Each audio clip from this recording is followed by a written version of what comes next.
The playable roster is one of the most important things to me when it comes to a Mortal Kombat. Mortal Kombat has always had a diverse and unique set of characters, all with their own backstories. Mortal Kombat 12 is shaping up to be one of, if not the biggest Mortal Kombat game in history, and the roster needs to reflect that. Today, we will be going over my Mortal Kombat 12 roster prediction, and this is not a wish list. This is my prediction for the actual roster, and I will not be covering DLC or guest characters because it's way too early to be thinking about any of that. And just a heads up, this isn't just based on the story. Not all these characters have to be thousands of years old so they can be in the Great Kung Lao era, which is what this game is probably going to be about. Some characters can show up playable on the roster but don't necessarily need to show up in the story. Before we get started, make sure to like and subscribe and follow me on Twitter, and if you have anything you want to see me cover in a video, make sure to put it down below in the comments, and if I make a video about it, I'll give you a shout out. Without further ado, let's get into it. Before we get into the roster itself, we need to discuss the number of characters in the game.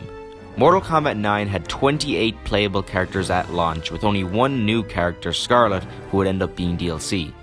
This game was a reunion of the trilogy characters, bar Motaro and Rain at launch, and the roster of course reflected that. Mortal Kombat X had 24 playable characters at launch, with 8 new characters. This game was defined by the set of new characters, making it feel almost like a next generation of Mortal Kombat. Mortal Kombat 11 had 25 playable characters at launch, with only 3 new characters and a new boss. This game was obviously combining the past and the present. For me, Mortal Kombat 12 has to launch with more playable characters on the roster than any other NetherRealm Mortal Kombat game. This roster should mostly be returning characters who we have not seen in a while, like a lot of the 3D era characters, since Ed Boon has stated they are trying to bring back more 3D era characters. I think a launch of 32 characters would be plenty, with 5 new characters. So 27 returning characters and 5 new characters. Before we look at who will be returning for the next game, we need to look at who will not be returning from the last one. First, the guest characters who never return in any game can easily be put out of the discussion. I think it's safe to say Shao Kahn, Kotal Kahn, Shiva, Devora, and Jackie will all not come back in the next game. From a story standpoint, a game set in the Great Kung Lao era, these characters really don't have a reason to return. The story has no place for them, and I know what I said earlier, but I think it applies to these characters.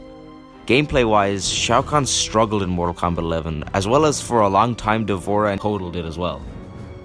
Shiva was broken for a while until she was nerfed, and Jackie was top tier in the game. Aside from that, you don't really see anyone asking for these characters to return anyways. And now onto the characters that I truly believe will return. The easy ones are of course Scorpion and Sub-Zero, the mascots of the franchise who return in every game will of course be in Mortal Kombat 12. Liu Kang and Raiden of course have to return, being longtime fan favorites, and Fire God Liu Kang can be in the story mode and can be an alternate skin in gameplay.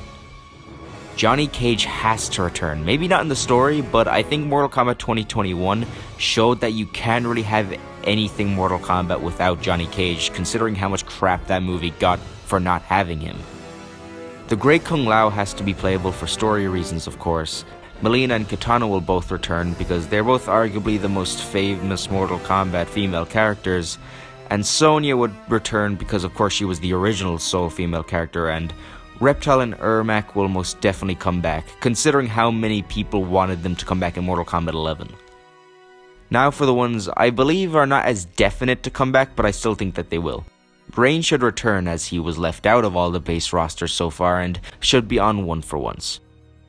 Noob Saibot, being a fan favorite, and I think everyone felt his absence in Mortal Kombat X, should be enough to warrant him on the roster.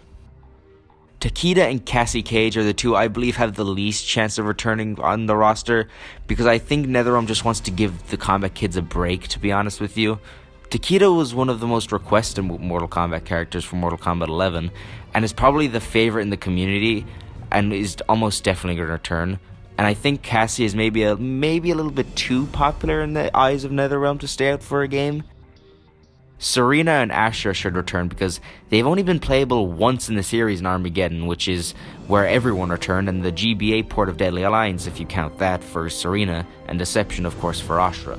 They have so much potential potential in the story, and I think it's time they come back. The same can be said for Havoc. He is, in my opinion, aside from maybe Smoke, the most underutilized character in the franchise. Speaking of Smoke, he has not been playable since 2011, and is probably a top 5 fan favorite in the entire community. Tremor can return in both a gameplay and story way if you make his Mortal Kombat X ending canon where he becomes a demigod. Reiko should also return for the same reason as Havoc. I believe Quan Chi will definitely return, considering how much NetherRealm seemed to like him, and also that Shang Tsung really did get a massive push in Mortal Kombat 11. Not that that's a bad thing, it's Cary Tagawa Shang Tsung, of course you're going to want to push that. But Quan Chi will almost definitely return in my opinion, but maybe not as the main sorcerer, because I do believe Shang Tsung will be in the story but not playable on the roster.